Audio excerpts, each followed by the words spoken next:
Hola amigas y amigos, sean bienvenidos a la 93ª emisión regular de Locomoción TV Noticias. Desde el estudio único de Locomoción TV en la ciudad autónoma de Buenos Aires, llegamos hasta ustedes luego de 7 días desde nuestro último encuentro por estos medios. Una primera semana del año que nos mostró de todo y nada bueno, desde el descarado reparto de Venezuela como si fuera un botín de piratas, hasta la llegada a nuestra mesa de un tema de los venezolanos que aún creen que es de los venezolanos y que no los afecta.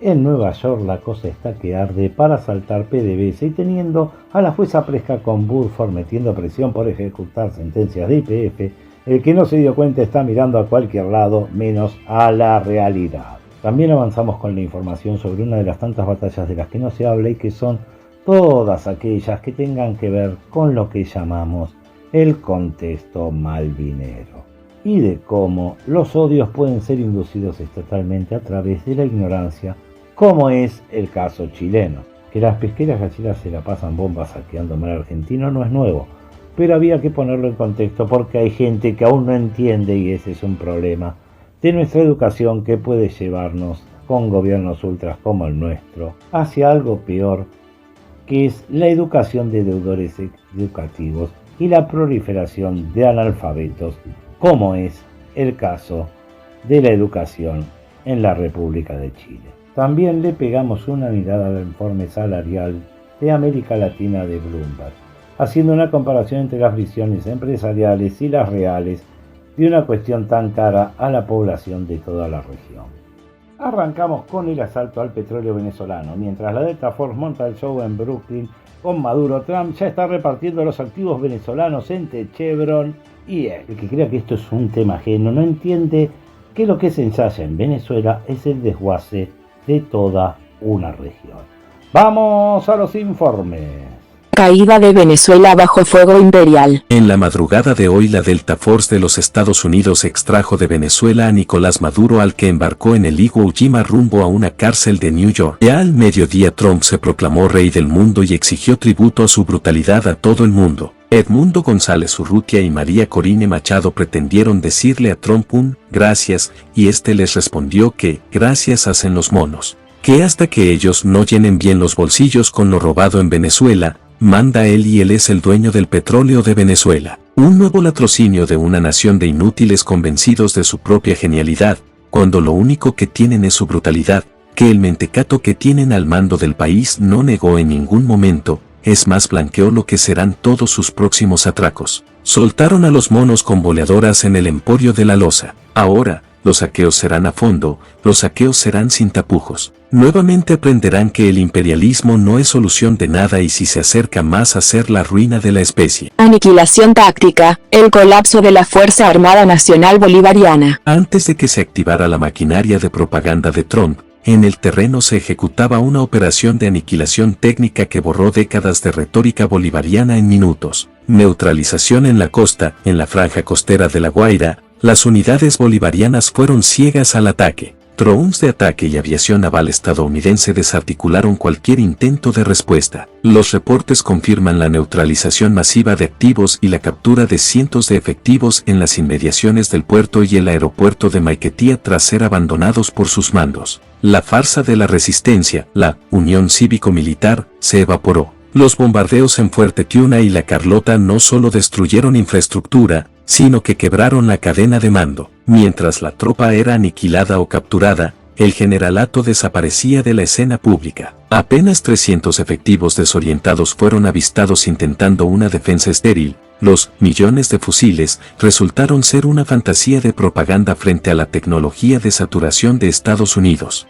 La postura de la oposición, el reclamo de Urrutia y Machado. Ante el vacío de poder y la intervención, la dirigencia que exige ser legítima ha fijado una posición innegociable de soberanía civil. El mandato del 28 de julio, María Corina Machado, Nobel de la Paz, y el presidente electo Edmundo González Urrutia han emitido comunicaciones oficiales. Machado ha sido tajante: Edmundo González Urrutia debe asumir de inmediato su mandato constitucional y ser reconocido como comandante en jefe de la Fuerza Armada. Reconstrucción Nacional. González Urrutia declaró que Venezuela vive horas decisivas y que su equipo está listo para la gran operación de reconstrucción de la nación. Exigen que la soberanía popular sea la que rija el destino del país, rechazando que la liberación sea utilizada como excusa para una administración militar extranjera perpetua que desplace la legitimidad obtenida el 28 de julio. Todas cosas que los americanos ya declararon que se las van a pasar por las partes.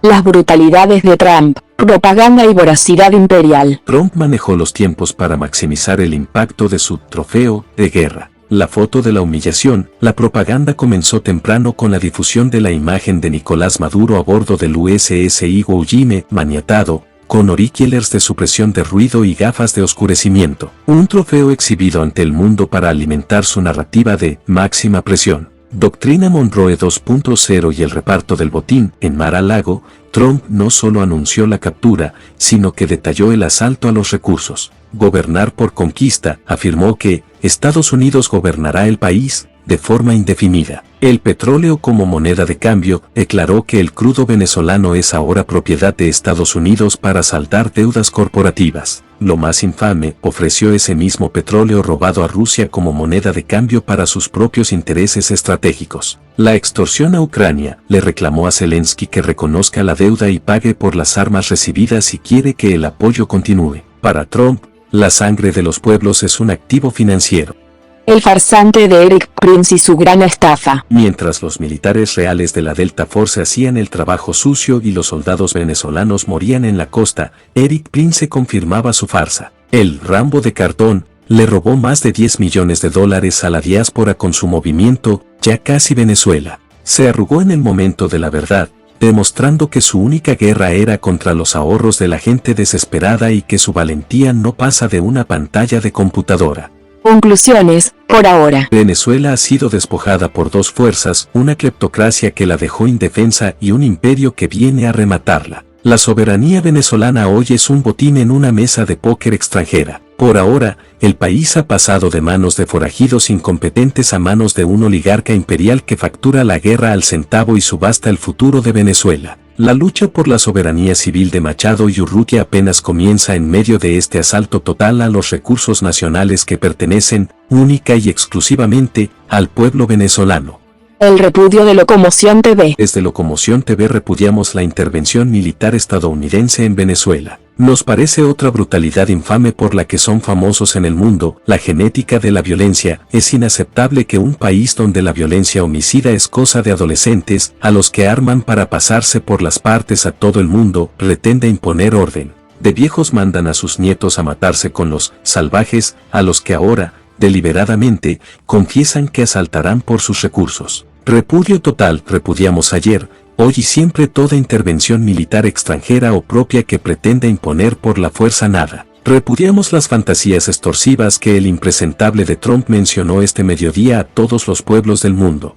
El reparto del botín y la temprana traición imperial. Venezuela cierra este domingo 4 de enero de 2026 sumergida en un escenario surrealista de bicefalía y ocupación técnica, mientras Nicolás Maduro espera su comparecencia ante la justicia federal en una celda de Brooklyn. En Caracas el poder se ha fragmentado en una paradoja sangrienta. Delcy Rodríguez resiste atrincherada en el Palacio de Miraflores con el aval de un TSJ residual, mientras Donald Trump administra el país como una empresa en quiebra desde Mar-a-Lago. Lo más escandaloso de este día después no es solo el despliegue de los destructores yanquis en las costas, sino la humillación pública a la oposición local. En un giro de realismo sucio, Trump ha dejado, pedaleando en el aire, a María Corina Machado y Edmundo González, descalificándolos como interlocutores válidos y prefiriendo negociar la entrega del petróleo directamente con los militares y el chavismo que aún tiene las llaves de las refinerías. Entre mercenarios como Erik Prince intentando manotear el botín de las recompensas y petroleras como Chevron desembarcando bajo protección del Comando Sur, el destino de la soberanía regional pende de un hilo. El colapso militar, descomunal desbandada. Tras la extracción quirúrgica de Maduro por la Delta Force, el periodo crítico de estas últimas 30 horas reveló la fragilidad de la FARC. La caída de la cadena de mando a las 15 del sábado, el silencio de los cuarteles confirmó lo peor. Los altos mandos negociaron. Vladimir Padrino López apareció en televisión con un discurso lavado, exigiendo la liberación de Maduro pero admitiendo de facto que el control operativo del país está en manos de la inteligencia estadounidense. Ocupación de baja intensidad, no hay un soldado yanqui en cada esquina, pero los destructores de la Marina de Estados Unidos ya bloquean las costas y los drones sobrevuelan Caracas 24/7. El BCV está intervenido digitalmente, no sale $1 sin el visto bueno del Departamento del Tesoro. La bicefalía, Miraflores versus Mar-a-Lago. Venezuela tiene hoy dos centros de poder que no se reconocen, pero que negocian por lo bajo y con la atenta mirada de Washington. Delcy Rodríguez, el mando residual, ocupa físicamente el Palacio de Miraflores. Fue ratificada como presidenta encargada por el TSJ. Delcy es hoy la interlocutora necesaria para que el país no estalle antes de sacar el petróleo. Coordina lo que queda del Estado mientras Marco Rubio le marca el paso por teléfono. Donald Trump, el administrador de la quiebra desde Florida, Trump fue lapidario. No solo dijo que Estados Unidos va a manejar Venezuela hasta que haya una transición fiable, sino que dejó como idiotas a María Corina Machado y Edmundo González. La frase de Trump, ella, María Corina, es una mujer simpática, pero no tiene el respeto necesario dentro del país para gobernar. Sería muy difícil para ella. Con estas palabras, Trump dinamitó la legitimidad del reclamo opositor. Prefiere entenderse con el sector de Delcy porque ellos tienen las llaves de las válvulas petroleras. El caradura de Eric Prince insiste en sus estafas. El cuento de ya casi, Eric Prince intentó adjudicarse el éxito de la captura para no rendir cuentas por los millones recaudados en su crowdfunding. El Pentágono lo dejó expuesto, la operación fue 100% de la Delta Force. Ahora, como buen buitre, hace lobby para subir las recompensas por Delcy, Padrino y Jorge Rodríguez a $100 millones. Geopolítica energética y petróleo, el desembarco para el saqueo. Prisión, Maduro y Cilia Flores duermen en el centro de detención de Brooklyn. Cargos, la fiscal Pamela Bandy preparó un expediente por narcoterrorismo y conspiración con el cartel de los soles. La cita, mañana lunes 5 de enero, 18 horas de New York. Buscan la cadena perpetua para el ex hombre fuerte. El Circus Star en Brooklyn, el juicio del siglo, ponele. Prisión, Maduro y Cilia Flores duermen en el centro de detención de Brooklyn. Cargos, la fiscal Pamela Bandy preparó un expediente por narcoterrorismo y conspiración con el cartel de los soles. La cita, mañana lunes 5 de enero, 18 horas de New York. Buscan la cadena perpetua para el ex hombre fuerte. Con los Reyes sigue la discusión sobre cómo Estados Unidos saqueará a Venezuela. El mapa del botín. Mientras el mundo se distrae con la simbología de los Reyes Magos, en el eje Mar-a-Lago, Brooklyn, Caracas se está terminando de diseñar el desguace más grande del siglo XXI. La captura de Nicolás Maduro no fue un acto de justicia, sino el inicio de una liquidación por cierre. El escenario de bicefalía técnica entre la resistencia de Delcy Rodríguez en Miraflores y la administración de Trump desde sus campos de golf ha mutado en una mesa de negocios donde el petróleo es la única moneda de cambio. La soberanía venezolana ha sido reemplazada por una planilla de Excel donde Chevron, Exxon y los acreedores de Wall Street tachan los activos que se van a llevar. El show judicial en Brooklyn, Maduro en el banquillo. El lunes 5 de enero de 2026 marcó un hito en la humillación imperial. Nicolás Maduro Moros, junto a Cilia Flores, enfrentó al juez Alvin Eyerstein en la Corte del Distrito Sur de Nueva York. La estrategia de la defensa, Maduro se declaró no culpable y utilizó sus breves minutos de aire para denunciar que es un prisionero de guerra. Su defensa se chocó contra la negativa sistemática de cualquier fianza. Aislamiento total. El matrimonio presidencial quedó recluido en el centro de detención metropolitano de Brooklyn. La próxima audiencia está fijada para el 17 de marzo, tiempo que Estados Unidos usará para ablandar a otros jerarcas capturados y convertirlos en testigos estrella. La doctrina de Monroe y el saqueo petrolero a Venezuela. Donald Trump ha dejado claro que la libertad de Venezuela tiene un costo de recuperación. Bajo su lógica, Estados Unidos debe ser reembolsado por los gastos operativos del ataque y por las nacionalizaciones históricas de la era Chávez. El desembarco de las Big Oil, ejecutivos de Chevron y ExxonMobil ya operan con equipos técnicos bajo protección del Comando Sur. Están ocupando instalaciones bajo la figura de administradores temporales de activos en disputa. La meta 18/24, el plan de Trump es llevar la producción a 2.5 millones de barriles en menos de 2 años, salteando toda normativa ambiental y soberana. El crudo irá directo a las reservas estratégicas de Estados Unidos. El factor Delcy, resistencia a pacto de entrega. En Caracas, Delcy Rodríguez intenta sostener una fachada de institucionalidad desde Miraflores, pero las grietas son profundas. La paradoja de Miraflores se mantienen líneas abiertas con inteligencia de Estados Unidos. Cobra fuerza la hipótesis de un pacto de convivencia, inmunidad para el anillo íntimo que no fue capturado a cambio de evitar una guerra civil. El ninguneo a la oposición, María Corina Machado y Edmundo González han sido reducidos a figuras decorativas. Trump prefiere negociar con quien tiene las llaves de las refinerías, los militares y Delcy, antes que con una oposición sin control territorial. Wall Street y los buitres, el festín de los bonos. Mientras en las calles de Caracas se vive bajo estado de sitio, en Manhattan los bonistas están de fiesta. Récord en el S&P 500, los activos venezolanos, antes considerados basura, han subido un 40% en valor especulativo. El desguace de Citgo, se acelera el remate de la filial en Estados Unidos. Lo que no se lleve el Estado yanqui en crudo, se lo llevarán los acreedores en activos físicos. La conexión con la causa YPF. Este saqueo no es aislado. Lo que hoy ocurre con PDVSA es el espejo de lo que la jueza Lerete Presca ejecuta contra YPF en el mismo distrito judicial. La transferencia forzosa de activos estratégicos para pagar deudas decididas en Nueva York es el nuevo estándar de dominación regional. Mientras Trump usa destructores, los fondos buitre como Berford usan la pluma de Presca para quedarse con vaca muerta. Cerrando, por ahora. Llegamos a la noche de Reyes con un regalo envenenado. El saqueo ya no se oculta, se televisa desde Brooklyn y se firma en Houston.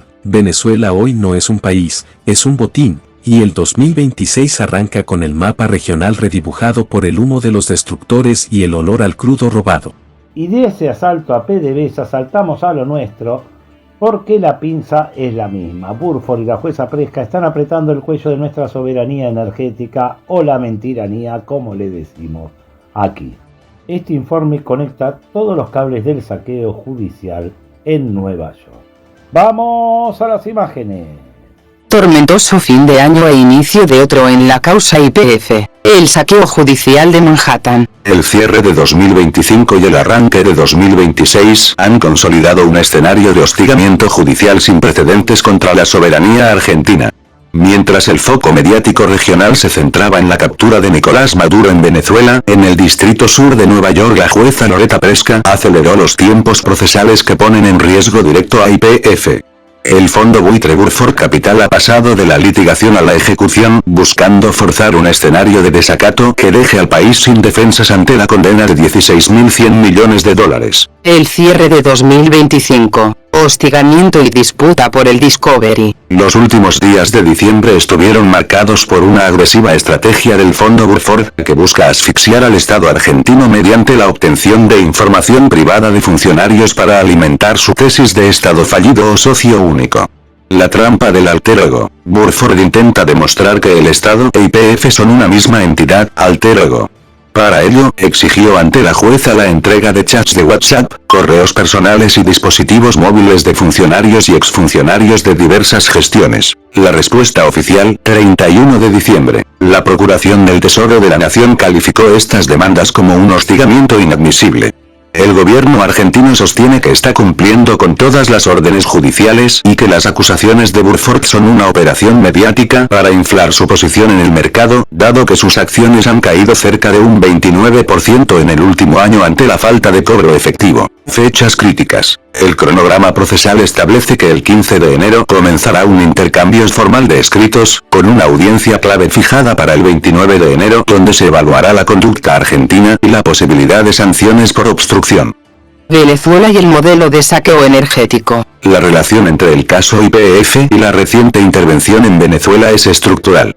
Ambos procesos representan la culminación de un modelo de despojo energético administrado desde los tribunales de Nueva York, donde la justicia se convierte en el brazo ejecutor de la política exterior de los Estados Unidos, jurisdicción y destino. Mientras la jueza Presca evalúa embargar el 51% de las acciones de YPF, en la misma ciudad el juez Ellerstein y los tribunales de apelación deciden el desmembramiento de Citgo, filial de PDVSA.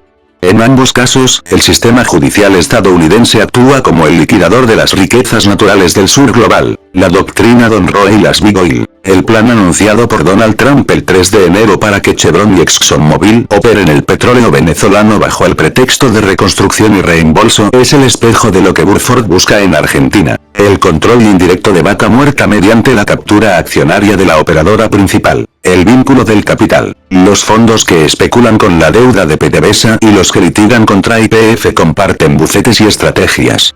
La caída de Maduro ha disparado el valor de los bonos venezolanos en Wall Street, incentivando a estos actores a presionar por fallos similares contra Argentina para cerrar el círculo de control sobre el eje energético regional. El mapa de riesgo, los activos en la mira. Aunque YPF obtuvo una cautelar que suspende temporalmente la investigación de sus propios activos operativos, los bienes directos del Estado argentino en el exterior están en peligro inminente si se confirma el desacato a fines de enero. Oro del Banco Central de la República Argentina sigue siendo el activo más expuesto debido a su reciente traslado a custodias internacionales, lo que facilita el pedido de embargo por parte de los acreedores. Activos de ARSAT y Aerolíneas Argentinas. Si la justicia yanqui valida que estas empresas son meros apéndices del gobierno, sus activos podrían ser confiscados para saldar la cuenta de los 16.100 millones. Bienes soberanos en Estados Unidos. Cuentas bancarias de delegaciones estatales y propiedades inmuebles están bajo la lupa del proceso de Discovery, investigación de bienes, liderado por Burford.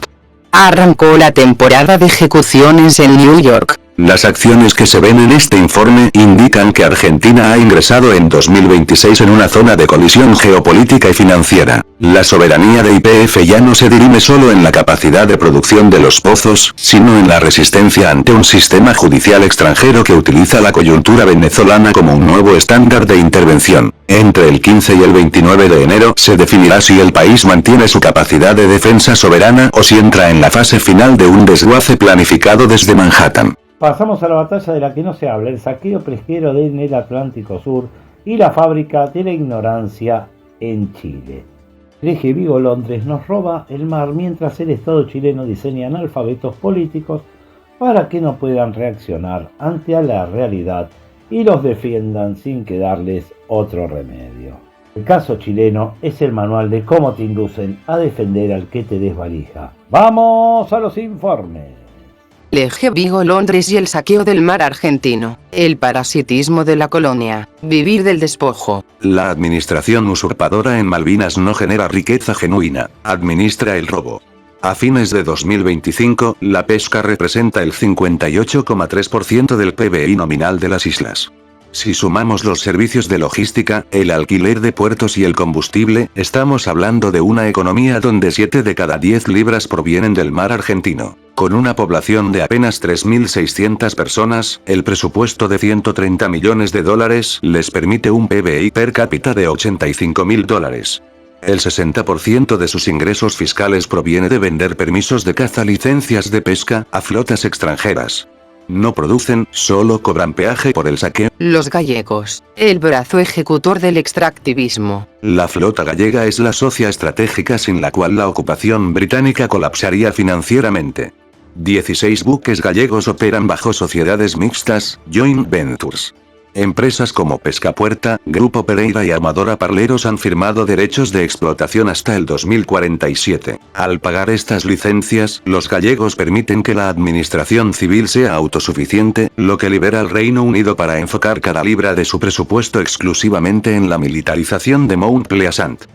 La ruina del ecosistema, el cáncer del arrastre. La flota gallega utiliza principalmente redes de arrastre de fondo, lo que constituye una verdadera minería marina que arrasa con la biodiversidad.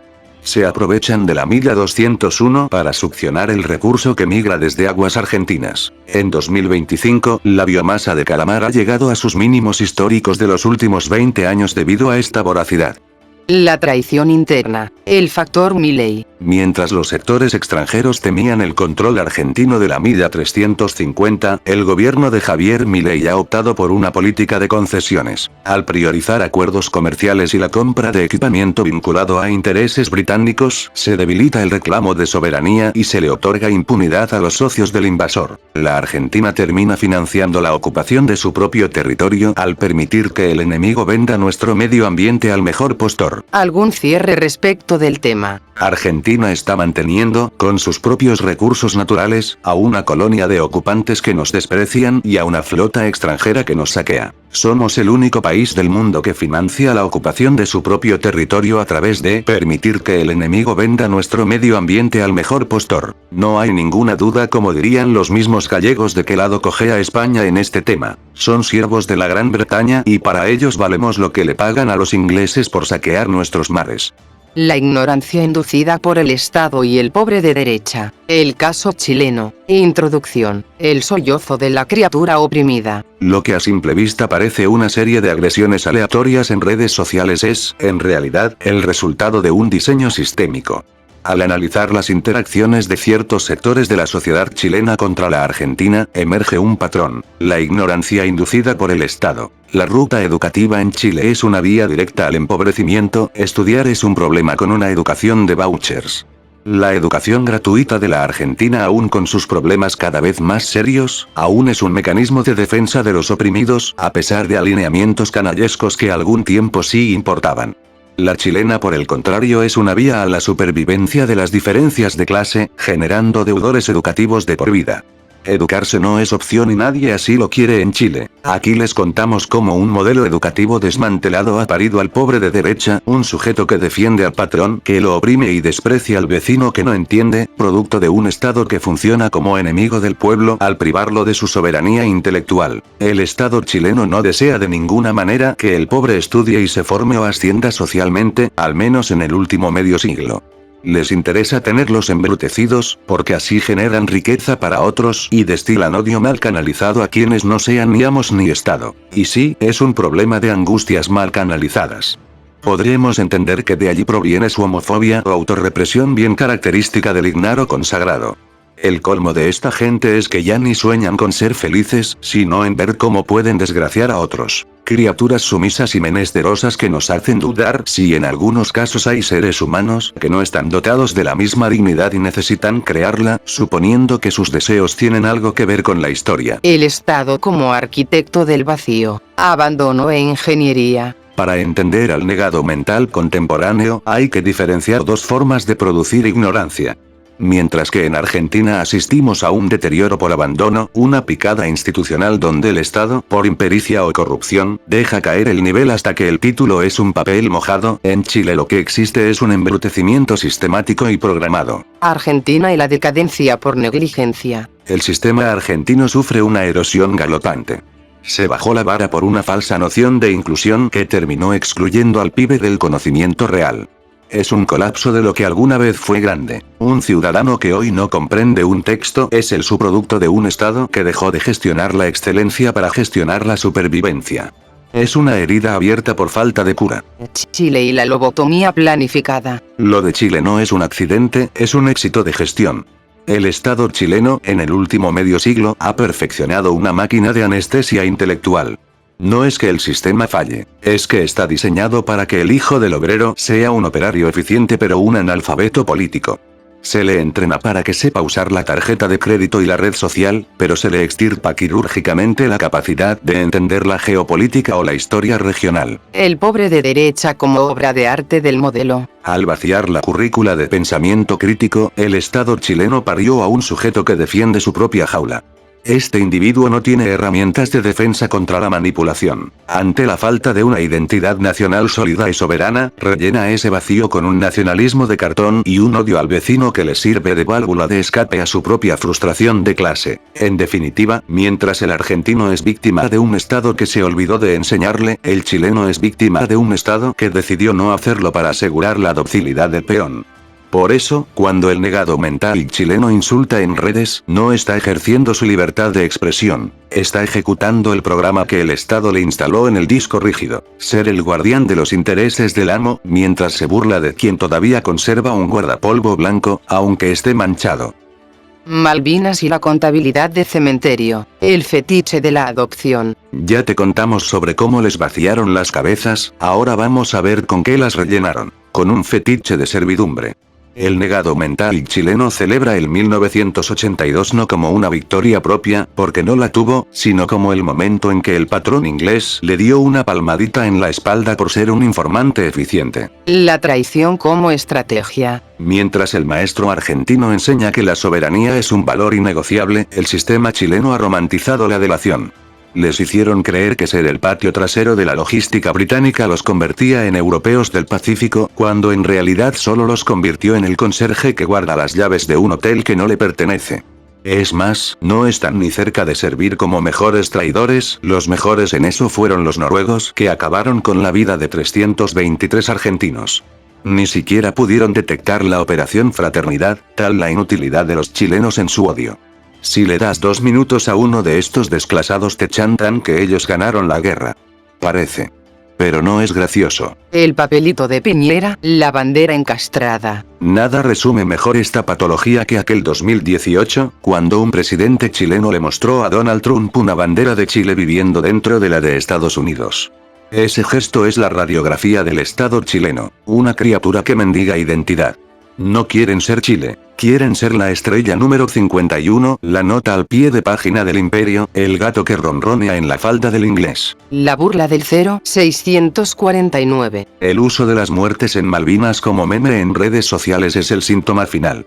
Es la risa del que no tiene muertos por los cuales sentirse orgulloso, porque su estado nunca lo llamó a defender nada más que los intereses de las multinacionales. El negado mental se ríe del cementerio ajeno porque el suyo está vacío de gloria. Solo tiene tumbas de gente que murió pagando cuotas de un sistema que los despreciaba. En definitiva, desde la ayuda secreta a Thatcher hasta el papelito de Piñera frente a Trump, hay una línea recta. La soberanía del mendigo. El Estado chileno educa para la adopción, no para la independencia. Por eso, cuando el gato de nuestra ilustración le hace un gesto hostil al maestro argentino, lo hace desde la falda del inglés. Se siente valiente solo porque siente la mano del amo acariciándole el lomo. El resentimiento como identidad. La patología del odio canalizado. Si el Estado les vació el cerebro y la servidumbre les llenó el espíritu, el resultado final es un sujeto que habita una cárcel emocional. El odio visceral que estos sectores destilan en redes no es una opinión, es una proyección. La autorrepresión como motor. No es casualidad que el insulto de estos ignaros siempre ronde lo sexual o lo homofóbico. Existe una ley casi física en la psicología de la masa oprimida. El que más odia la libertad ajena es quien más padece su propia castración. El pobre de derecha es un ser autorreprimido que desprecia en el otro la valentía que él no tiene. Odian la diversidad o la rebeldía porque son espejos de una autenticidad que ellos mismos sacrificaron para ser aceptados por el sistema. Es la furia de quien desea pero no se atreve, una agresión contra el otro por permitirse lo que ellos tienen prohibido por su propia moral de esclavos. La autorrepresión como motor. No es casualidad que el insulto de estos ignaros siempre ronde lo sexual o lo homofóbico. Existe una ley casi física en la psicología de la masa oprimida. El que más odia la libertad ajena es quien más padece su propia castración. El pobre de derecha es un ser autorreprimido que desprecia en el otro la valentía que él no tiene. Odian la diversidad o la rebeldía porque son espejos de una autenticidad que ellos mismos sacrificaron para ser aceptados por el sistema.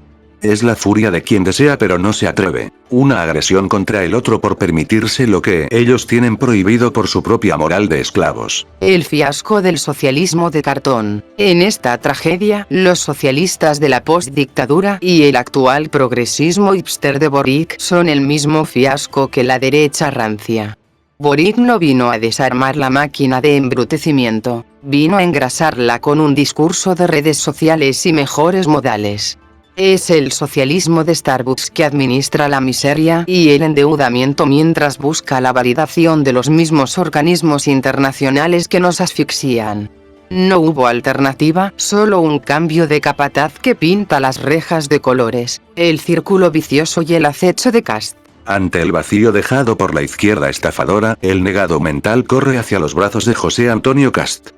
Kast no tiene una trayectoria política, tiene un prontuario familiar y una herencia ideológica ligada a lo más oscuro del pasado. Que el oprimido vea en un reivindicador de la bota a su salvador es el éxito definitivo de la lobotomía educativa. El sistema ha logrado que el peón elija a su propio verdugo, convencido de que la rigidez del látigo le devolverá la identidad que el Estado le robó. La envidia de la dignidad. Lo que les duele de Argentina no es una estadística económica, es la dignidad del guardapolvo blanco y la capacidad de resistencia popular. Al no poder ser felices en su modelo de cuotas y sumisión, su única gratificación es ver cómo pueden desgraciar al vecino. Su felicidad es puramente negativa. Estoy mal, pero quiero que vos estés peor. En definitiva, estas criaturas menesterosas que hoy nos atacan en redes son el sollozo de quien ha renunciado a su humanidad básica para convertirse en un algoritmo de odio. El gato de nuestra ilustración no solo le hace un gesto al maestro por orden del inglés, se lo hace porque el maestro representa la soberanía que él, en su pequeña celda mental, jamás recuperará. La heteronorma, el látigo de la ultraderecha. Hay una secuencia que se repite en todas las agresiones de los pobres de derecha transandinos y que es el indicio de que el Estado chileno fue exitoso en el disciplinamiento a todo nivel. Para la ultraderecha chilena, y especialmente para el proyecto de José Antonio Kast, la heteronorma no es un valor familiar, es un dispositivo de control social. Es el látigo con el que se castiga cualquier asomo de disidencia o libertad individual. La familia como cuartel. Bajo el discurso de la familia tradicional, la ultraderecha busca reinstaurar una jerarquía donde el individuo desaparece. El negado mental abraza esta norma con desesperación porque es lo único que le da una sensación de orden en un mundo donde no tiene poder económico. Se convierte en un guardián de la moral ajena para no tener que enfrentar la miseria de su propia libertad confiscada. Homofobia como política de Estado. El odio a lo diferente, que ya analizamos como una autorrepresión, aquí se institucionaliza. Kast no tiene una trayectoria, tiene un prontuario de ataques a las diversidades. Al señalar al homosexual o a la mujer empoderada como el enemigo de la nación, el Estado le entrega al peón un chivo expiatorio. El mensaje es claro, no importa que seas pobre, sos normal, y ser normal te da derecho a odiar al que es libre. El pánico al deseo. La heteronorma impuesta a sangre y fuego genera una sociedad de sujetos aterrados por sus propios deseos. El ignaro que insulta en redes no lo hace por convicción religiosa, sino por pánico. La libertad ajena le recuerda constantemente su propia castración. El látigo de la ultraderecha no golpea solo hacia afuera, golpea hacia adentro, obligando al 60% de los pobres de derecha a vivir vidas grises, rígidas y resentidas. En conclusión, la heteronorma es el pegamento que mantiene unido al modelo de sumisión. Sin ella, el peón podría empezar a preguntarse por qué obedece. Al darle un orden moral superior, la ultraderecha logra que el oprimido se sienta parte de un ejército espiritual, mientras el patrón le sigue vaciando los bolsillos. Es el triunfo del prejuicio sobre la realidad, la última frontera de la lobotomía chilena. La geopolítica del odio, el cordón sanitario del pensamiento. Todo lo expuesto anteriormente no es un fenómeno aislado, es la construcción de un cordón sanitario. El Estado chileno y sus élites necesitan que el pobre de derecha odie a la Argentina para que no se le ocurra imitar sus procesos de resistencia. No hay envidia, hay una deshumanización programada. El síndrome del Kepler continental. El éxito del aislado no es un logro chileno, es una imitación de la mentalidad Kepler. Como los habitantes de nuestras Malvinas, el negado mental chileno vive de espaldas al continente. No nos envidian, simplemente nos odian porque somos la interferencia en su frecuencia de radio colonial. Son los kelpers del Pacífico. Viven en una tierra hermosa que no les pertenece porque su mente ya fue entregada. Un país lindo, una identidad secuestrada. Chile es un país bellísimo, con una geografía que estremece y una historia de lucha que el modelo intenta borrar. El problema no es el paisaje, es el formateo que le hicieron a la población. El Estado ha logrado que el chileno promedio no disfrute de su tierra como un soberano, sino como un cuidador de estancia que ladra cuando alguien se acerca a la reja. La herencia de la sospecha. Mientras el maestro argentino intenta tender puentes de integración, el sistema chileno sigue alimentando la hipótesis de conflicto. Necesitan un enemigo externo para que el peón no vea que el verdadero enemigo le remata el agua y las pensiones en su cara. El odio es la anestesia que evita que el paciente sienta cómo lo están operando sin permiso. La autopsia de una estafa. El negado mental es, en última instancia, una víctima que se cree victimario. Es el producto terminado de un laboratorio que logró que el esclavo defienda al amo y escupa al que intenta liberarlo. La soberanía no se mendiga en Washington como hacía Piñera, ni se sirve azucarada como la ofrece Boric, quien mientras hace gárgaras con los derechos humanos, se arrodilla para facilitar los vuelos ilegales de los ingleses hacia nuestras islas. Esa es la claudicación total. El progresista que la hace sexo oral al imperio mientras entrega el cielo y la dignidad regional. Cerramos con la mirada de Bloomberg sobre los salarios en América Latina. Números que sirven para el inversor, pero que no llenan la olla en un mercado formal que nos sigue licuando la vida. ¡Vamos a las imágenes! Radiografía salarial de América Latina 2026. Salario mínimo legal, Bloomberg, versus realidad del mercado formal. El análisis de la riqueza laboral en la región no puede limitarse al salario mínimo vital y móvil, SMVM. Mientras que el ranking de Bloomberg Línea mide la voluntad política y la estabilidad de la moneda, el ranking de salario promedio refleja la productividad real y la capacidad de absorción de los mercados. En 2026, la brecha entre el decreto y el bolsillo es el indicador más fiel de la salud económica y la formalidad de cada nación. Observaciones detalladas, análisis de consistencia. La inconsistencia de Honduras es el caso más crítico. Aparece 7 en Bloomberg, pero 16 en la vida real. Esto sucede porque el gobierno fija un mínimo tan alto que las empresas no pueden pagarlo, destruyendo el empleo formal y bajando el promedio real por el peso de la informalidad. El efecto rebote de Argentina es el país que más sube al cambiar la métrica. Pasa del puesto 17, Bloomberg, al 6, promedio. Esto confirma que allí el SMVM es solo una referencia estatal licuada por la inflación, pero las paritarias privadas mantienen el poder adquisitivo mucho más arriba. Países con mínimos múltiples, Panamá. Bloomberg tiene dificultades con Panamá porque no tiene un SMVM único, depende de zona y tamaño de empresa. Sin embargo, su promedio es el 2 más alto de la región por su alta productividad y sector financiero. Sueldos achatados, Bolivia y Rep. DOM. En estos países la diferencia entre el mínimo y el promedio es mínima, $5 a $19. Esto indica que no hay incentivos económicos para la especialización, la escala salarial está rota. La paradoja de Brasil y Perú tienen mínimos que parecen bajos, puestos 15 y 16, pero sus sectores industriales y formales pagan promedios que los sitúan en la mitad de la tabla,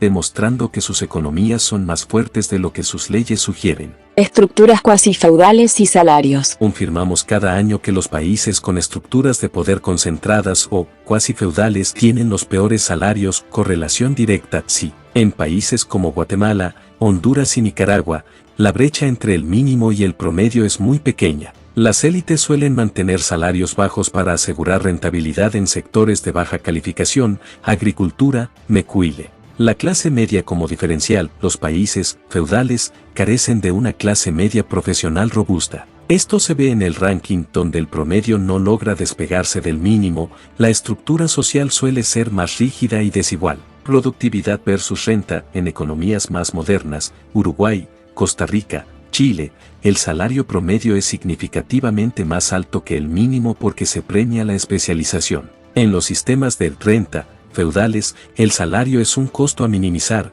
no una inversión de desarrollo. La farsa salarial del socialismo del siglo XXI. En estos regímenes, Venezuela, Nicaragua, Bolivia, el modelo no llega siquiera a la definición de modo de producción asiático de Marx, feudalismo de banda. El Estado no funciona como un gestor de producción y de bienestar, sino como un botín de una élite, la banda, que gestiona recursos de forma patrimonialista. Control estalinista, uso de tácticas de control social para mantener salarios de subsistencia, bonificaciones, en negro, para eludir derechos y una igualdad hacia abajo que anula la independencia económica del ciudadano. Se destruye la economía para fomentar la dependencia absoluta del subsidio estatal o las remesas. El análisis de 2026 demuestra que el salario mínimo es una intención política, mientras que el salario promedio es la realidad económica. Los países equilibrados, Costa Rica, Uruguay, Panamá, muestran que la estabilidad y la apertura permiten crecimiento salarial orgánico. Por el contrario, los países que intentan decretar prosperidad sin productividad, Honduras, o que operan bajo el feudalismo de banda, terminan perpetuando la pobreza estructural y la informalidad como herramientas de control político. Hasta aquí llegamos con esta 93ª emisión regular de Locomoción TV Noticias, la que esperamos haya sido de vuestro agrado. Sin otro particular, será hasta la próxima, amigas y amigos.